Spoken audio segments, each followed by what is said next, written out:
Oh, I don't know. Do you feel like mosh pits are a dying breed? I think in the local scene they are because not a lot of people like to mosh for. Depends on what band you're seeing, really. Yeah, and not a lot of people. Where you're at. They're getting a little stricter in some of these smaller venues. And a lot of the places aren't going to be like, yeah, dude, mosh for our shit. It's I don't know. Yeah, I mean, I don't know. Is that Mark? I can't tell. Yeah. Mark from Devilstrip's here. He's in the house, as the kids would say. Yes, Mark is in the house from Devilstrip. Actually, let me just take a quick break while we get him situated. This is Go from Devilstrip. So we'll be right back on the Crash Report with Mark from Devilstrip. Don't go anywhere.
A different night. When will we get off this merry-go-round and round and round? I say black and you say white.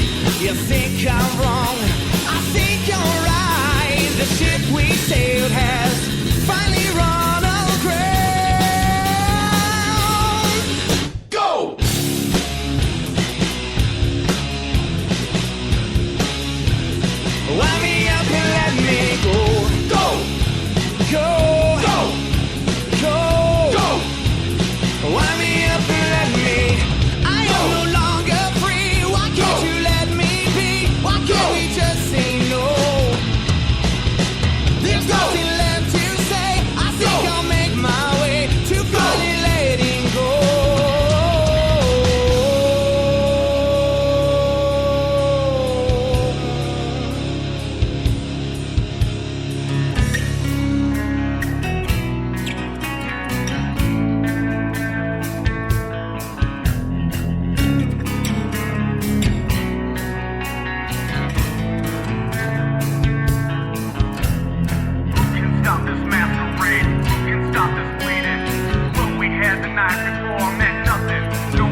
Yo, what's up? We are back on the Crash Report. Yep. I have Mark from Devilstrip here. Mark, what's up? How you doing, y'all?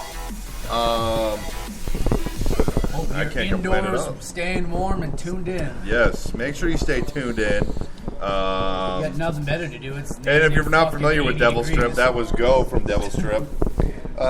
Mark, what's up? Not much. My truck wouldn't barely start coming here today. Got a new battery in my fiance's truck, and then came home and started my truck up, and it took quite a while to finally get warm enough to even drive it. So, Devilstrip is in the process of recording the first full-length album.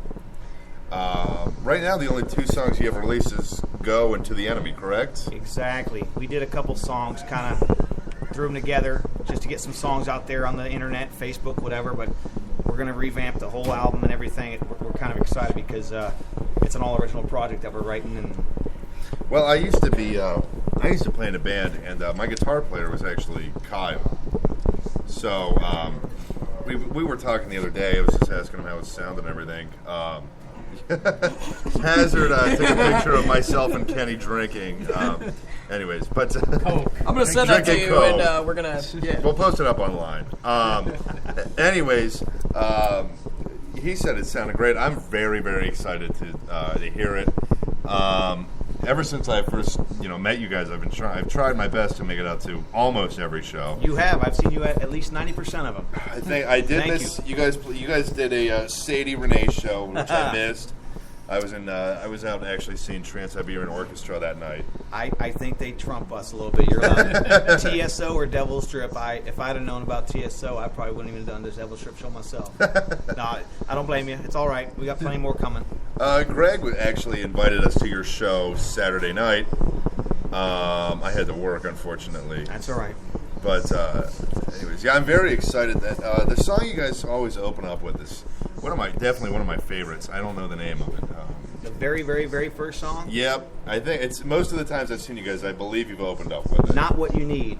Yes, That's going to be probably the first, not so much the first single, but it'll probably be track 1 on the album too. And I love that song. That song is just absolutely phenomenal. And then Cool. I think there's one called She Said. She Said. Yeah, that's a very big crowd favorite. Greg and I have been playing that for years, even before Devilstrip.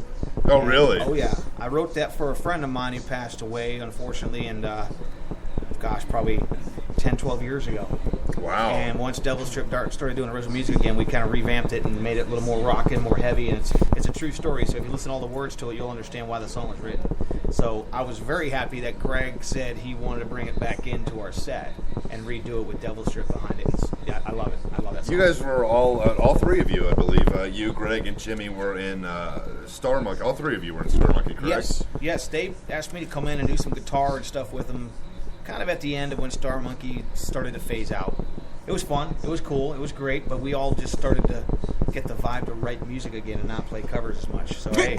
You guys do throw in some Star Monkey style covers, yes. right? With War Pigs and Yep. Hey Man, Nice Shot and that kind of stuff. Rage Against the Machine mixed with like Dr. Dre. The cover songs that we do, we don't want to do them stock. You know what I mean? We like to make them our own and have fun because there's a million other cover bands out there that play covers. And they're What- playing Right. the exact same They- covers that they're- you are. Yeah. Right, and they're doing the over and over. I don't want to be in a band when I'm 60 years old playing the same cover songs that I've been doing since I was 16. You know what I mean? Right. So you'll hear diverse music from us. I really love the way we do a couple of them because you hear a riff. Hey man, that's a Rage song. And the next thing you know, we're rapping Dr. Dre over top of a Rage Against the Machine song. I love it. Oh my god. And then we do our original stuff too, but we do it to have fun, and people seem to dig it. I mean, I like doing it that way. It doesn't make it any. So when's the mashup of Killing in the Name of and Gin and Juice going to come out? Oh, that'd be fun. I'd have to work on my guitar playing though, because if I'm gonna rap like De La O, I got to work on my guitar like Morel. I can't do them both. Morello's Yeah. a god, and they're also good. We need a guitar player to do anything. But yeah, it's all there for a reason. When is the expected release date for the album? We were overexcited and thought maybe Christmas time, New Year. I thought I remember You Greg saw said something about that, yeah.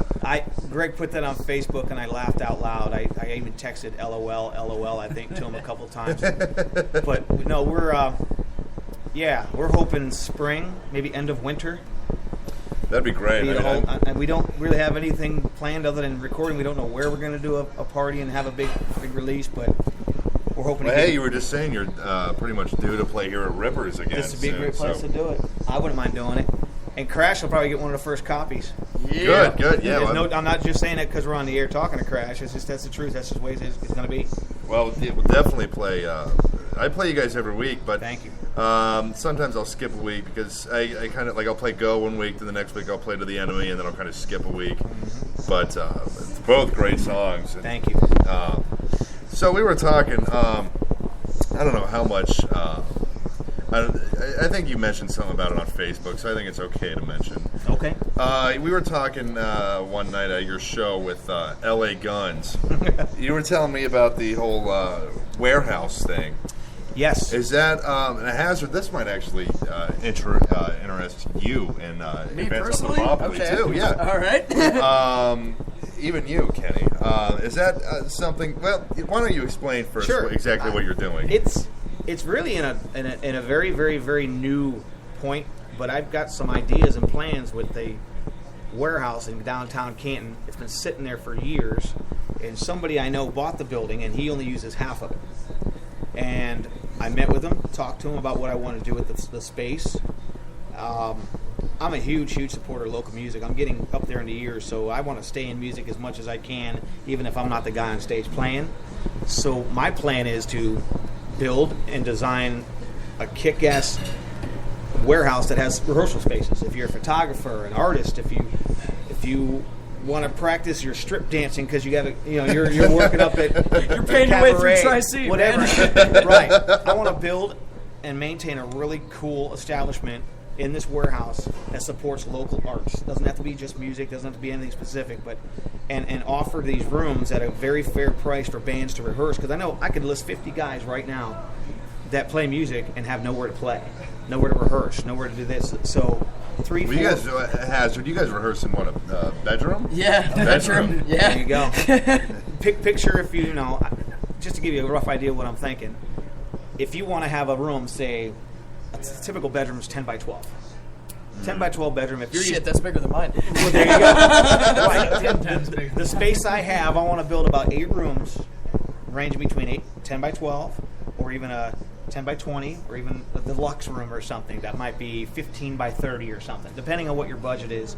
You can have heat, you can have air conditioning, maybe even a mini fridge and a mini lounge, something like that. I'm going to build it in a way that you can share rooms, responsible, by the way. Nope, this isn't a party place, this isn't a place to go, get hookers and sell your crack and run a porno industry or anything like that. That's not what this is for. Porno's art. Now, how True. do you think that you could? Do you think you'd be able to monitor what kind of activities these bands are doing and all that kind of stuff? Yeah. If the owner of the building does what I want to do, it's going to have pretty high scale security. You're going to have code key, or you can even get thumbprint access on locks nowadays. So if I get it done the way I want, it's going to be high end security. And you are going to have a strict schedule with a manned, office of, hey, this band's got this room from 9 to midnight on Friday. Well, if there's another band that's in there from 7 to 9, that band's got to be out at 8:59 so the next band can load in and do their thing. So I'm hoping it goes well enough to where I can build 4 rooms first, get those rented, build it up. Then I got more bands, more musicians, I've already got 2 or 3 photographers, a couple artists, musicians.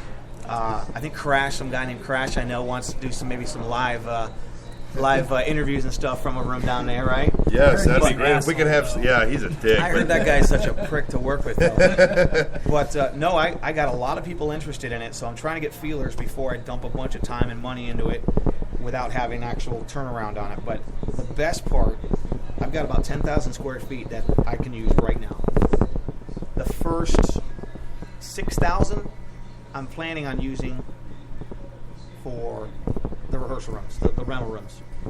I'm going to build a lounge, and on the other 4,000, I'm building a venue. A local venue, no alcohol, no bullshit, just a local venue to go play. Now, do you think that the no alcohol is going to deter a lot of people, even some of the bands, from